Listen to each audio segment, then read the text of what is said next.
कार्यक्रम के प्रायोजक हैं royal enterprises, wholesale distributor of Kent kitchen appliances, Sunflame cooler, hitech sanitiser dispenser.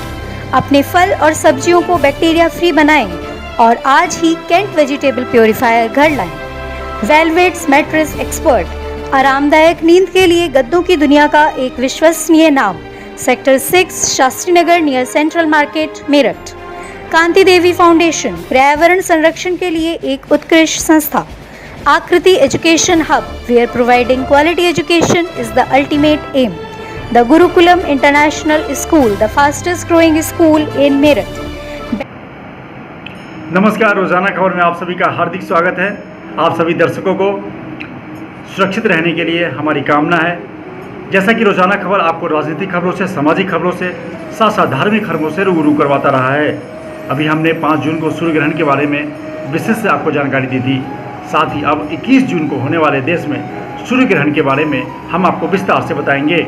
हम बताएंगे कि उस दिन आप क्या करें, एक दिन पहले क्या करें और उस दिन सूर्य ग्रहण के दिन क्या करें, कैसे करें, किस राशि पर यह भारी पड़ने वाला है, किसके लिए हल्का है और किसके लिए क्या है। इन तमाम चीज़ों को जानकारी के लिए हमारे साथ मौजूद हैं आचार्य विष्णुदत्त त्रिवेदी, जो शास्त्री जी हैं और तमाम ज्योतिषाचार्य और प्रखंड विद्वान हैं।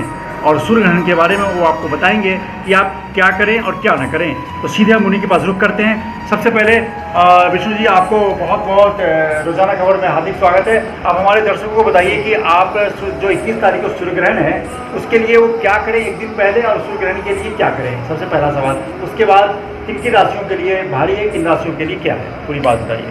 हाँ, रोजाना खबर के सभी दर्शकों को सबसे पहले हमारी जय श्री राधे। ये बहुत एक अच्छा विषय है जिस पे आप वार्ता कर रहे हैं। ग्रहण का प्रभाव जीवन में बहुत पड़ता है और इस वर्ष की बात करें 2020, इसमें 4 ग्रहण हैं। अच्छा। और 4 ग्रहण का योग चौपट योग बनता है। बिल्कुल। जो एक बहुत विशेष भारत पर असर डालने वाला है।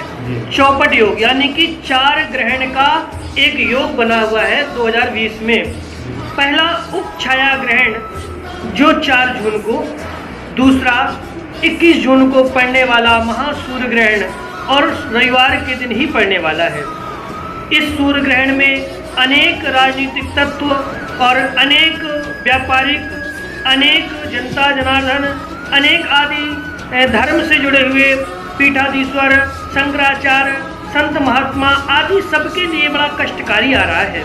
धर्म के क्षेत्र को भी और राजनीतिक क्षेत्र को भी, व्यापार क्षेत्र को भी पड़ने वाला 21 जून को सूर्य ग्रहण बड़ा कष्टकारी रहेगा, भयावह रहेगा।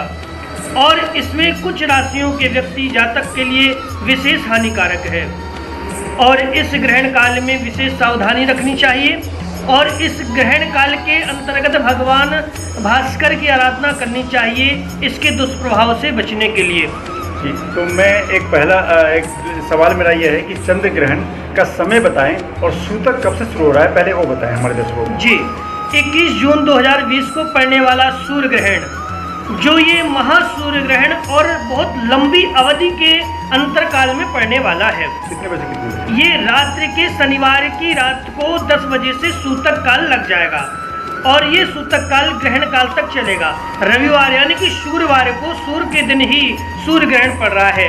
रविवार 21 जून को सुबह 10 बजे से सूर्य ग्रहण पड़ेगा, जो आपके दोपहर 2 बजे तक रहेगा।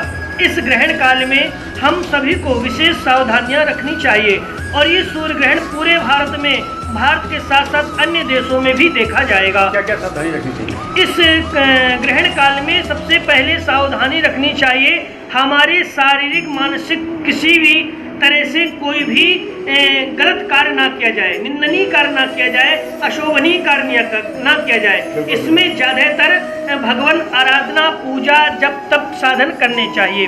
दूसरा, सबसे ज़्यादा विशेष सावधान इसमें गर्भवती महिलाओं को रखना चाहिए। हर ग्रहण काल में गर्भवती महिलाओं को सावधान रहना चाहिए। उसके बचने के उपाय भी बता देते हैं।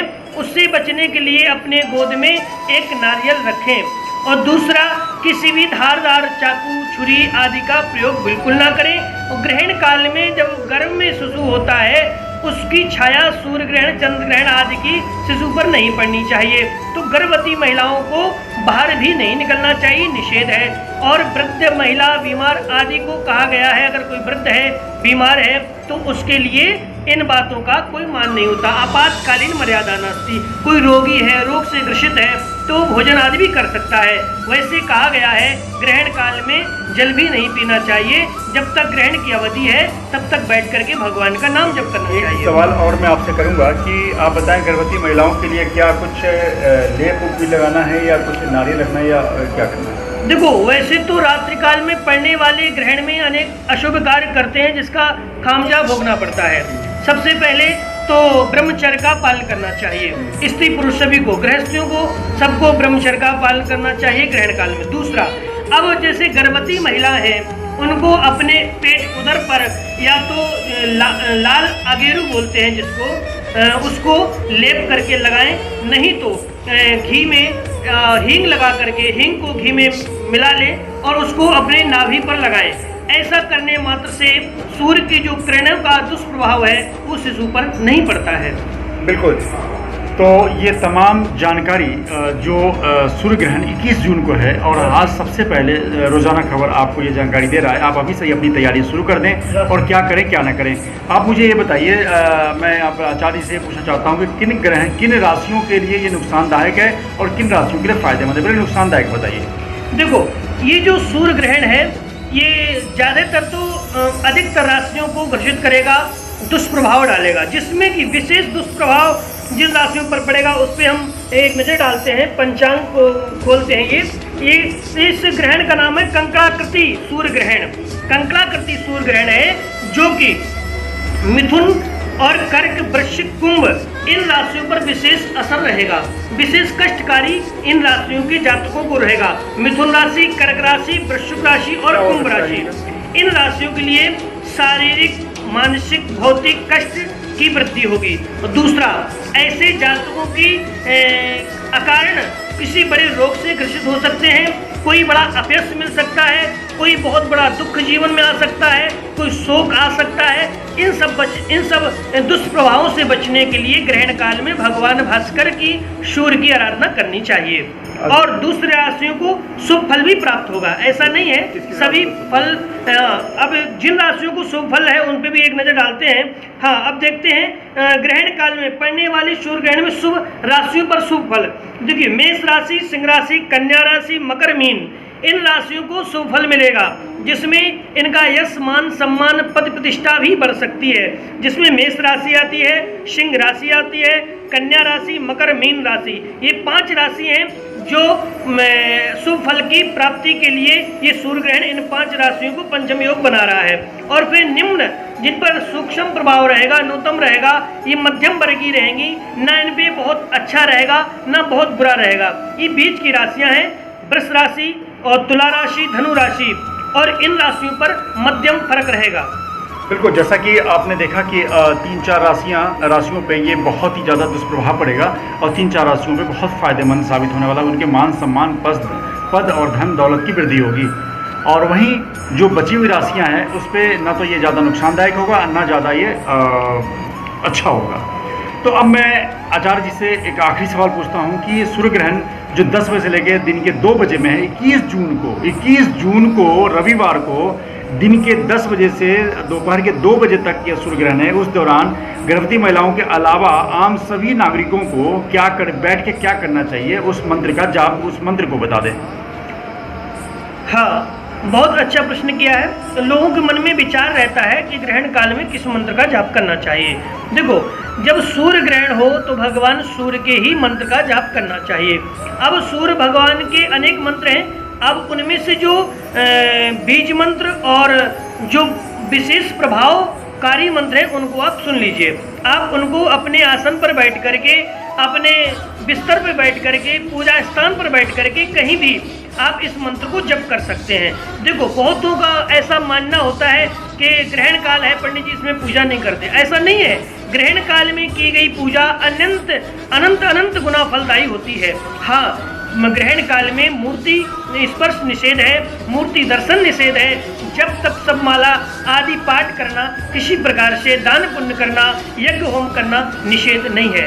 अब सूर्य ग्रहण 21 जून को जो पड़ने वाला है, जो अनेक राशियों को कष्ट प्रदान करने वाला है, जो पूरे वर्ष के 4 ग्रहण चौपट योग जो बन रहा है, जो पूरे विश्व को चौपट की ओर ले जा रहा है, और आप देखेंगे ये सामने भी आ रहा है, इसके प्रभाव भी दिख रहे हैं। अब इस चौपट से बचने के लिए, इस कष्ट से बचने के लिए भगवान भास्कर सूर्य की आराधना करनी चाहिए। भगवान सूर्य के मंत्र को सुनिए, तांत्रिक मंत्र है ओम ह्राम ह्रीम ह्रोम सा सूर्याय नमः। ये तांत्रिक मंत्र है ओम ह्राम ह्रीम ह्रोम सा सूर्याय नमः, ये है तांत्रिक मंत्र। और दूसरा मंत्र बीज मंत्र है ओम घृणी सूर्याय नमः। इसको भी अगर आप श्रद्धा भक्ति के साथ भगवान भास्कर का जाप करते हैं तो निश्चित आप इस दुष्प्रभाव से बच सकते हैं।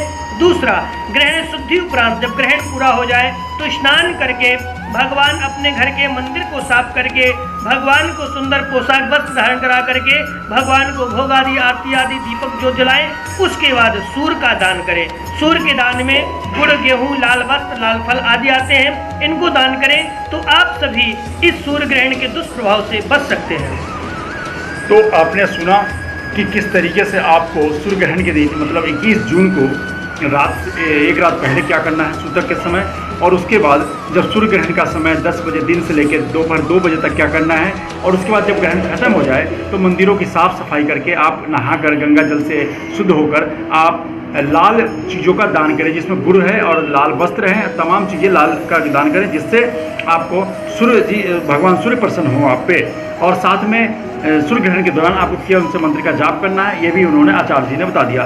तो बहुत बहुत धन्यवाद आपका, रोजाना खबर पे आपने हमारे दर्शकों को बताया, और अभी सूर्य चंद्र ग्रहण पे भी आपने बताया था जो सबसे फायदेमंद हुआ था।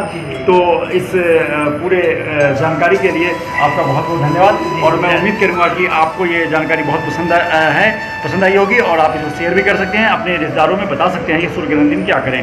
तो रोजाना खबर को देखते रहिए, लाइक कीजिए और सब्सक्राइब जरूर कीजिए। नमस्कार।